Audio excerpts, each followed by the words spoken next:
نفس کیسے کمزور ہوتا ہے، تو یہ کسی ایکسپرٹ سے پوچھنا چاہیے، کسی ماہر سے پوچھنا چاہیے کہ اس کی کمزوری کیسے ہوگی۔ ہماری بدنی امراض کے لیے یا صحت کے لیے ہم جو بدن کے ماہرین ہیں، طبی ماہرین ہیں، ان سے پوچھتے ہیں۔ اب روحانی ماہرین سے پوچھیں کہ یہ نفس بڑا تگڑا ہے، اس کو کیسے صحیح کرنا ہے۔ علامہ اقبال علیہ رحمہ جس شخص کو اپنا مرشد مانتے ہیں اور کہتے ہیں میری اندر کی بیماریوں کا علاج جس شخص نے کیا ہے، وہ مولا جلال الدین رومی ہے۔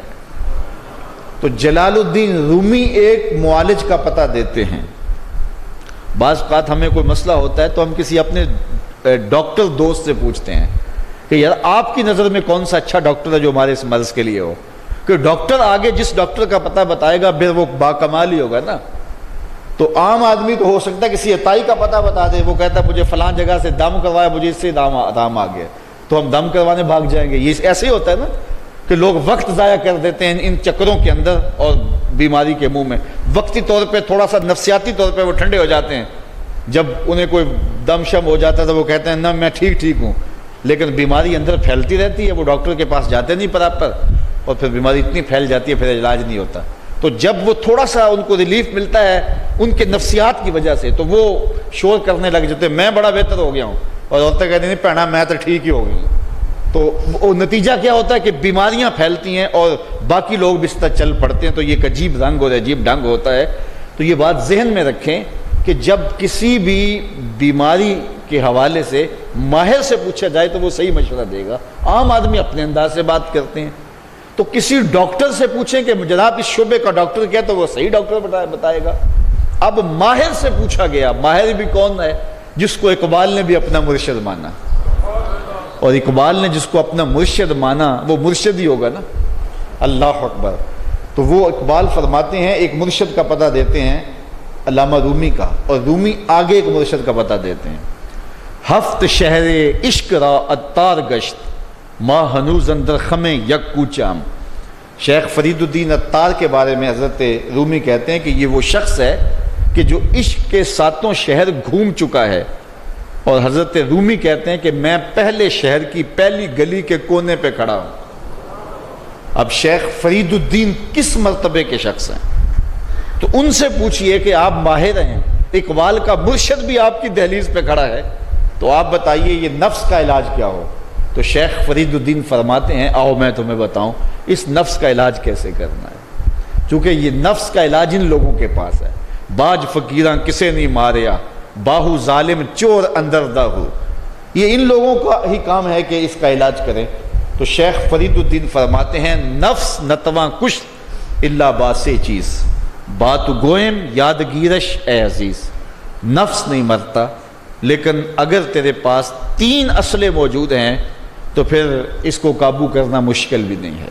وہ 3 اسلحے کون سے ہیں ذرا سن لیجئے، اور اس نیت سے سنیے کہ ہم اس ماہ صیام میں اس پر عمل کریں گے اور اپنے نفس پہ قابو پانے کی کوشش کریں گے، کیونکہ یہ تقریر محض تقریر نہیں ہونی چاہیے کہ میں آ کے ہر سال کوئی بات سنا جوں اور آپ ہر سال سن لیں، تو اس سے کیا فائدہ ہوگا اگر ہم عمل نہیں کریں گے۔ تو اس نیت کے ساتھ سنیں کہ یہ ایک ماہر روحانیات کے ماہر نے ہمیں یہ مشورہ دیا ہے کہ اپنے نفس کا علاج کیسے کریں۔ تو کہتے ہیں نفس نہیں مرتا مگر 3 اسلحے ہوں تو ٹھہرتا بھی نہیں ہے۔ پہلا اسلحہ خنجر خاموشی، خاموشی کا خنجر۔ دوسری بات شمشیر جو، بھوک کی تلوار۔ اور تیسری بات نیزائے تنہائی و ترک ہجوم، اور ایک تنہائی کا نیزہ۔ کہتے ہیں 3 اسلحے اگر تمہارے پاس ہیں تو یہ نفس قابو میں آ جائے گا، خاموشی کا خنجر، بھوک کی تلوار اور تنہائی کا نیزہ۔ ایک دشمن بندھا ہوا ہے، 3 اسلحے لے کے دوسرے دشمن پہ ٹوٹ پڑو۔ ماہ صیام میں بھوک تو پہلے ہی کاٹنی ہے، لہٰذا یہ جو ہے وہ بھوک کا ہتھیار بھی اس کے اوپر جو ہے وہ کارگر ہو گیا۔ اب خاموشی بھی اختیار کریں، کوئی فضول بات اپنی زبان پر ادا نہ ہونے دیں۔ میرے حضور نے فرمایا اگر تم سے کوئی الجھے، کوئی لڑے، کوئی بحث کرے تو تم اسے کہہ دو انی صائمن، جا بابا معاف کر میں نے روزہ رکھا ہوا ہے۔ تو اس طرح اس کو ٹال دو کہ جو ہے وہ انی صائم میں روزے سے ہوں، میں نہیں لڑنا چاہتا، میں نہیں کوئی فضول بات کرنا چاہتا، میں کوئی بے مقصد بات نہیں کرنا چاہتا. لیکن فرمایا جو جھوٹ اور جھوٹے اقوال اور اعمال نہیں چھوڑتا ہے اس کے بھوکے اور پیاسا رہنے کی اللہ کو کوئی ضرورت نہیں ہے. تو خاموشی اختیار کی جائے. اور تیسری چیز العافیت فی العزلہ، تنہائی میں عافیت ہے، اور یہ ہمیں اختیار کرنا چاہیے. حضرت شاہ نقشبند بخاری علیہ رحمہ فرماتے ہیں فقیر کے لیے بہترین جگہ مسجد ہے یا پھر اپنے کامل شیخ کی صحبت ہے، اور تیسری چیز تنہائی ہے، اور چوتھی جگہ سوائے ہلاکت کے اور کچھ نہیں ہے. اس لیے ہمیں کہا گیا بازار میں دیر سے جاؤ، جلدی واپس آ جاؤ، مسجد میں جلدی جاؤ، دیر سے واپس آؤ. تو بہترین جگہیں مساجد ہیں. کامل پیر اگر کسی کو مل جائے، آج تو اس دور میں کامل کا تلاش کرنا بھی ایک مسئلہ ہے، لیکن جن لوگوں کے انفاس کی خوشبو سے دلوں کی تربیت ہوتی ہے وہ مفقود نہیں ہوئے، اگرچہ تھوڑے ہیں، اگر طلب سچی ہو تو مل ہی جاتے ہیں. تو تیسری چیز فرمایا تنہائی، عافیت عزلت میں.